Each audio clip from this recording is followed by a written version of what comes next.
And do you, Easter Day, take this man, George Douglas Sprout, to be your lawfully wedded husband, to have and to hold, from the moons of Tatooine to the mountains of Hoth, to love like Leia, and to cherish like Chewbacca, from this day forth until you are both transported to a galaxy far, far away. Vi had to give it to this registrar. At least they had a more interesting script than the previous ones. Valentine Day had already become something of an expert in weddings at 12 years old, having watched her mother's 2 failed attempts to marry George Sprout and her nan's 1 successful one marrying Rod Staff. Perhaps if being a spy didn't work out, she could conduct weddings? It was certainly a safer career choice.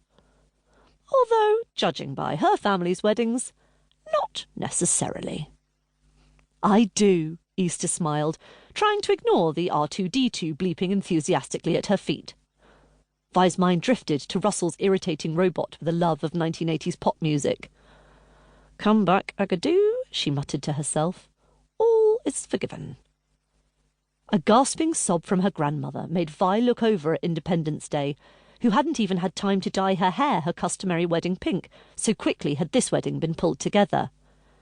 "There's nothing like the end of the world to focus your priorities," her mum had kind of joked, as she and George hastily organised their intimate, Vi had quickly learned this meant small, wedding, at the only venue they could get with 2 days' notice, a Star Wars tribute hall that had a last-minute cancellation when the groom admitted to the bride that he preferred Star Trek.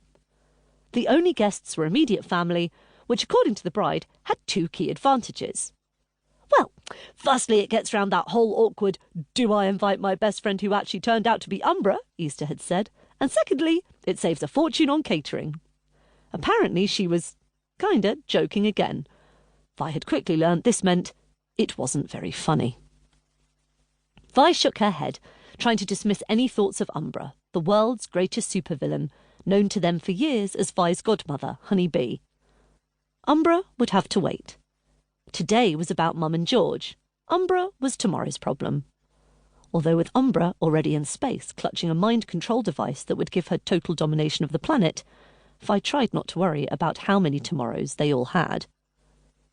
Another breathless sob from Nan snapped Vi back to the replica deck of the Millennium Falcon, as her nearly stepbrother Russell Sprout handed his dad the ring that would finally make Easter George's wife. "With this ring, a custom that incidentally dates back to the ancient Egyptians who saw the circle as a symbol of eternity," George sniffed, "I thee wed." Vi and Russell smiled at one another as George placed a ring on Easter's finger. They were finally going to become a family. She watched Rod hand Nan a hanky, which Indy coughed into emotionally. Nan had been looking forward to this day as much as her own wedding. It was sweet to see her so overcome. "But first," the registrar said as solemnly as his large Yoda ears would allow, "I must ask if anyone here present knows of any lawful objection to this marriage. Raise your lightsabers now, or forever hold your peace." Vi forced a smile.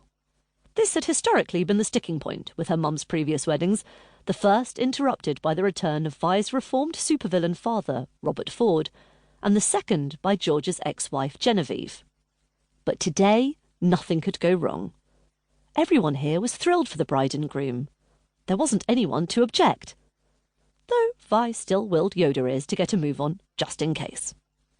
"In which case," the registrar finally announced with a smile, "I now pronounce you—" "I'm so sorry," Nan suddenly cried out.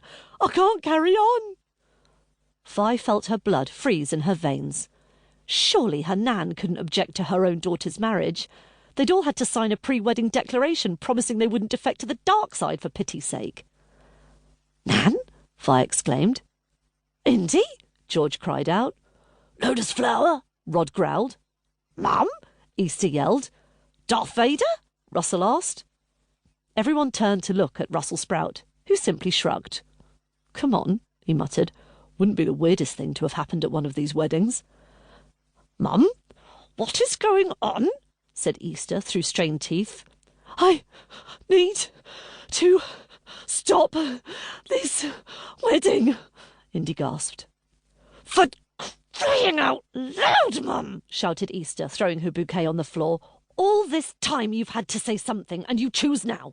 I know that things didn't work out with Robert, and you said I shouldn't have married him because he's..."